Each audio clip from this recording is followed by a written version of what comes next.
قرآن تعلیم کا زیور اس کے پاس ہوتا ہے جب وہ اللہ کے قرآن کو ہاتھوں میں لیتا ہے اور ہاتھوں میں لے کر کے اور جب سورہ فاتحہ کی تلاوت کرتا ہے الحمد شریف کی تلاوت کرتا ہے سرکار فرماتے ہیں رب کریم اس بچے کی زبان سے الحمد کی تلاوت سنتا ہے تو رب کریم الحمد کی برکت سے سورہ فاتحہ کی برکت سے اس بستی سے ایک دو دن کے لیے نہیں ہفتے دو ہفتے کے لیے نہیں مہینے دو مہینے کے لیے نہیں سال دو سال کے لیے نہیں بلکہ الحمد شریف کی برکت سے 40 سال تک کے لیے اس بستی سے عذاب کو دور فرما دیتا ہے.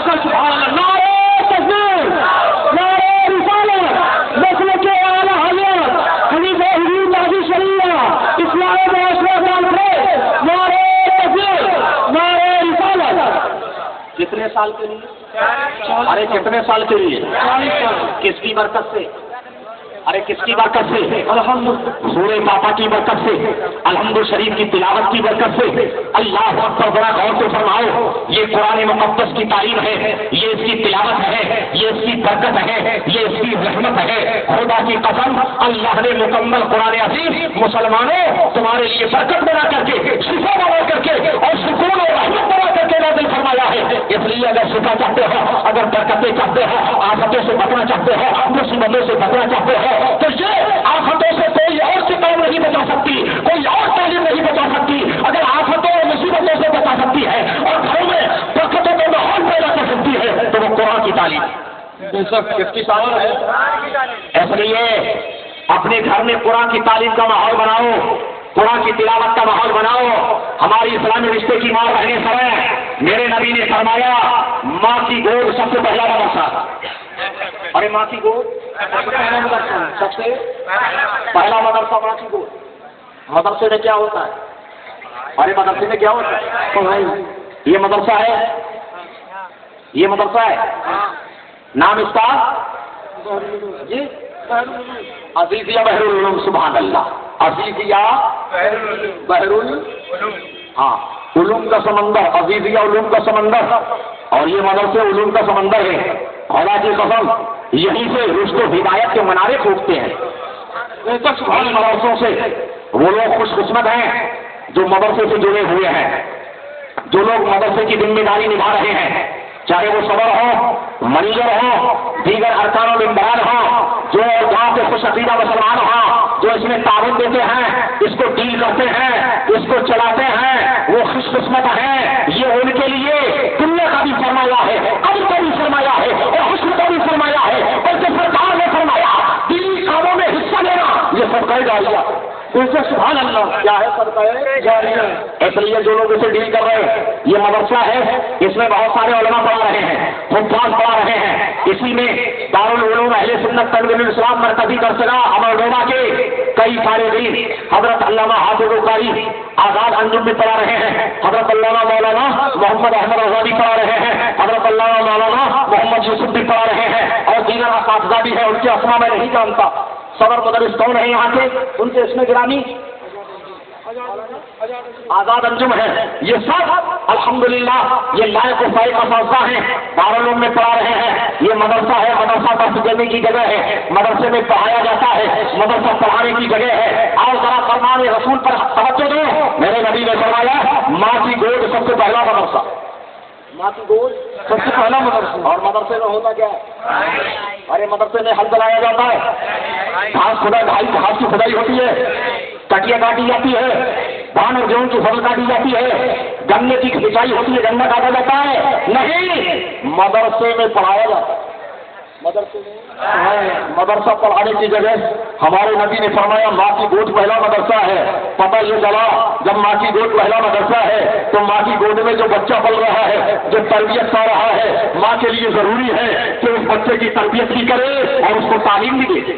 سبحان اللہ. اس کو پڑھائے بھی، اس کو آپ کہنے لگیں مولانا صاحب بچہ گود میں ابھی کیسے پڑھ سکتا ہے، پڑھنے کے قابل نہیں. میں کہتا ہوں سنو، جب بچہ کچھ بولنے کی کوشش کرتا ہے، بولنے کے قابل ہوتا ہے تو کوئی اور کلمہ یاد نہ کراؤ، کوئی اور گولی یاد نہ کراؤ، فلمی اسٹوری فلمی نغمہ نہیں، اپنے بچوں سے اللہ رسول کی بولی یاد کراؤ. آپ کے بچے کی جب زبان کھلے تو کوئی اور بولی نہ ہو، بلکہ آپ کا بچہ جب پہلی بولی بولے کسی اور کا نام نہ ہو، بلکہ خالق و مالک کا آپ کے بچے کی زبان پر نام ہو۔ سبحان اللہ۔ اور جو آپ کا بچہ کو بولی بولے کسی اور کا نام نہ ہو، اللہ کا نام ہو، رسول اللہ کا نام ہو، کلمے کی تلاوت ہو، جتنا بچہ بول سکتا ہے اسی اعتبار سے تھوڑا تھوڑا اسلامی تعلیمات کو اپنے بچوں سے روشناس کرتے چلے جائے۔ پہلے اس کو اللہ کا نام یاد کراؤ، سرکار کا نام یاد کراؤ، اور پھر بچہ اتنا یاد کر لے تو اسے کلمہ یاد کرانے کی کوشش کرو، درود شریف یاد کرانے کی کوشش کرو۔ اس طرح سے ضرورت اس بات کی ہے، میرے نبی نے فرمایا ماں کی گود پہلا مدرسہ ہے، ماں کی ذمہ داری ہے، اسلامی رشتے کی ماں بہنوں کی ذمہ داری ہے کہ بچہ ان کی گود میں پل رہا ہے، اس کو تربیت بھی دینا ہے اور اس کو تعلیم بھی دینا ہے، اس کو پڑھانا بھی ہے، اس کو پالنا بھی ہے۔ انشاءاللہ اگر مائیں اپنی ذمہ داری پوری کریں گے، جس طرح سے قرآن نے فرمایا کہ سرکار نے فرمایا کہ ماں کی گود مدرسہ ہے، یہ ہماری مائیں اپنی ذمہ داری پوری کریں، اپنے بچے کو اسلامی تعلیم دیں، اسلامی تعلیم سے آشنا کرائیں۔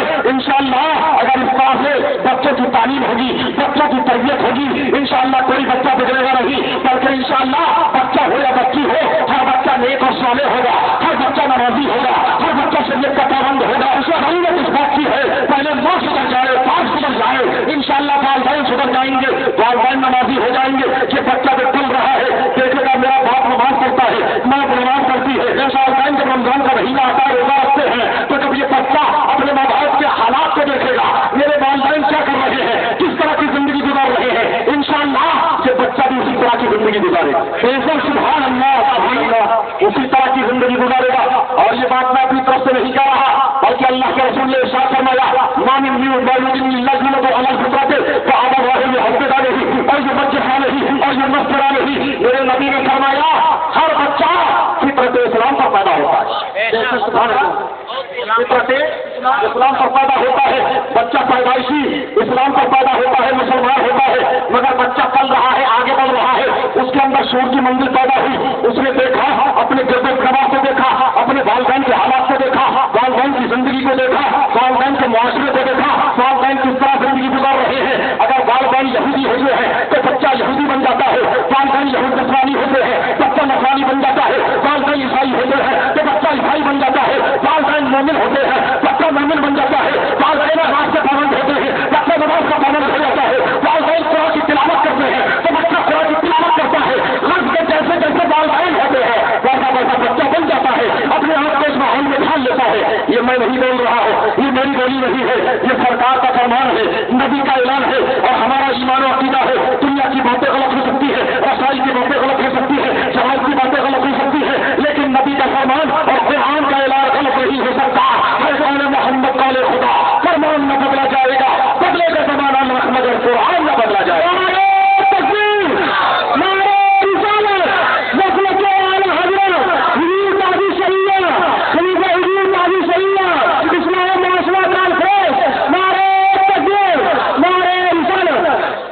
بتاؤ والدین، میں پوچھتا ہوں والدین سے جو اولاد والے ہیں، صاحب اولاد ہیں، ان سے پوچھتا ہوں اپنے بچوں کو بگاڑنا چاہتے ہو یا سنوارنا؟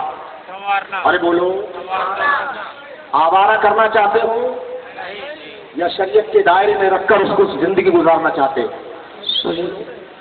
ارے بولو، تو یہ کب ہوگا؟ پہلے ماں باپ خود شریعت کے دائرے میں آ جائیں اور شریعت کے دائرے میں رہ کر زندگی گزاریں۔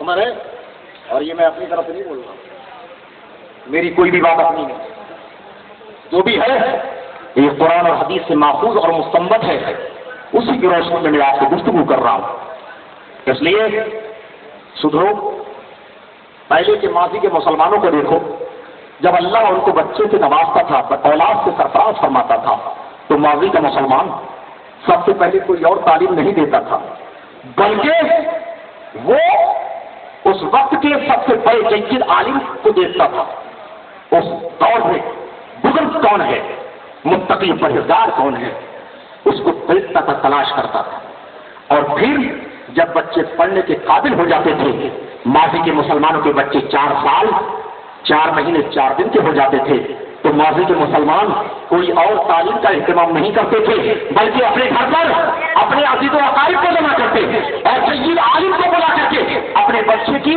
قرآن تعلیم کا آغاز کراتے تھے۔ بے شک سبحان اللہ۔ کون سی تعلیم کا؟ ارے کون سی تعلیم کا؟ مذہب اسلام کی تعلیم کا آغاز ہوتا تھا، ابتدا ہوتی تھی، عالم آتا تھا اور گھر والے عزیز و اقارب بستی والے رہتے تھے اور اس شان سے اہتمام کر کے بچے کی قرآن تعلیم کی ابتدا ہوتی تھی۔ بچے کی قرآن تعلیم کی یہ ماضی کے مسلمان کا مزاج تھا، اور آج مزاج کیا ہے؟ بچہ بولنے کے قابل ہوا، چلنے کے قابل ہوا تو فوراً ادھر ذہن نہیں جاتا ہے، سوچتے ہیں نہیں قرآن کی تعلیم پہلے نہیں، مذہب اسلام کی تعلیم پہلے نہیں، احادیث نبویہ کی تعلیم پہلے نہیں، پہلے سال ہندی انگریزی اور عصری تعلیم کی طرف ذہن جاتا ہے کہ نہیں؟ میں اپنی تعلیم کی مخالفت نہیں کر رہا، ساری دنیاوی تعلیمیں دو، مگر دنیاوی تعلیم سے پہلے آپ نے دینی تعلیم تعلیم دو، کیونکہ یہ دینی تعلیم وہ ہے، خدا کی قسم یہ دینی تعلیم دینا یہ بہت قسمت والی چیز ہے، بہت بڑی نعمت ہے۔ یہ تعلیم پہلے کس نے دی ہے؟ قرآن کی تعلیم پہلے کس نے دی؟ اللہ اکبر۔ قرآن کی تعلیم ہمارے رب نے اپنے سرکار کو دی، غار ہرا۔ بے شک سرکار غار ہرا میں ہے، پہلی وحی نازل ہوتی ہے، اللہ اکبر۔ رب کریم نے اپنے حبیب کو قرآن کی تعلیم دی، ٹھیک ہے نہیں؟ الرحمن علم القرآن، رحمان نے قرآن سکھایا، رب قرآن سکھا رہا ہے، رب تعلیم دے رہا ہے، رب کے حبیب سیکھ رہے ہیں۔ اے مسلمانوں، قرآن سکھانا یہ رب کی سنت ہے اور قرآن سیکھنا ہمارے سرکار کی سنت ہے، اس لیے یہ بہت بڑی نعمت ہے۔ اپنے بچوں کو مدرسے میں بھیجو، دینی مکتبوں میں بھیجو اور اساتذہ کے پاس بھیجو۔ کوئی اور تعلیم دینے سے پہلے، ساری تعلیموں سے پہلے، ہندی کی تعلیم سے پہلے، انگریزی تعلیم سے پہلے، عصری تعلیم سے پہلے، ساری تعلیموں سے پہلے قرآن کی تعلیم دو۔ کیونکہ قرآن کی تعلیم یہ سکھانا سنت الہیہ اور قرآن سیکھنا سنت رسول اللہ۔ اللہ اکبر، کتنی عظیم تعلیم ہے۔ اللہ نے قرآن سکھایا حبیب کو، اور حبیب نے سکھایا اپنے صحابہ کو، صحابہ نے سکھایا تابعین کو، تابعین نے سکھایا تبع تابعین کو۔ اس طرح سے یہ مقدس تعلیم قرآن کی آج ہم تک پہنچی ہے۔ اے مسلمانوں، اس کی تعلیم سے نہ بھاگو، یہ قرآن سیکھو اور سکھاؤ، اپنے بچوں کو اس کی تعلیم دو۔ جب آپ کے بچے اس کو سیکھیں گے، ائمہ کی سنت پر عمل ہوگا، اولیاء کی سنت پر عمل ہوگا، تابعین کی سنت پر عمل ہوگا، محدثین کی سنت پر عمل ہوگا، ائمہ مجتہدین کی سنت پر عمل ہوگا، اور صحابہ کی سنت پر عمل ہوگا، سرکار کی سنت پر عمل ہوگا۔ انشاءاللہ جب ان مقدس شخصیتوں کی سنت پر عمل ہوتا ہے تو انسان قرآن کی تعلیم اپنے بچوں کو دلاتا ہے، تو مسلمانوں یقیناً اس کی برکتیں دنیا میں بھی مل رہی ہے، قبر میں بھی اس کی برکتیں ملنا ہے، اور انشاءاللہ حشر میں بھی اس کی برکتیں ملنا ہے۔ دوسرا سبحان اللہ، ہر جگہ اس کی برکتیں ملنا ہے۔ اور سنو، مرنا ہے کہ نہیں؟ ارے مرنا ہے کہ نہیں؟ قبر میں جانا ہے کہ نہیں؟ قبر میں جانے کے بعد کوئی تعلیم کام نہیں آتی۔ Doctor, master, teacher, teacher, engineer, کوئی کام نہیں آتے، سب یہی رہ جاتے ہیں۔ مگر ہاں، اگر آپ نے، والدین نے اپنے بچوں کو مذہب اسلام کی تعلیم دی ہے، قرآن کی تعلیم دی ہے، اپنے بچے کو حافظ قرآن بنا دیا ہے، قاری قرآن بنا دیا ہے، عالم دین بنا دیا ہے، تو یہ تعلیم ہے انشاءاللہ دنیا میں بھی کام آئے گی، اور مرنے کے بعد قبر میں بھی کام آئے گی، اور قبر ہی نہیں بلکہ یہ تعلیم حشر میں بھی کام آئے گی۔ سبحان اللہ، کہاں کام آئے گی؟ حشر میں بھی۔ ارے بولو، ہاں سنو، مرنے کے بعد بھی کام آئے گی، مرنے کے بعد بھی، اور دنیا میں بھی آپ کہتے ہو کیسے مولانا؟ سنو، درود شریف پڑھ لو، میں بتاتا ہوں، درود شریف پڑھو۔ صلی اللہ علیہ وسلم۔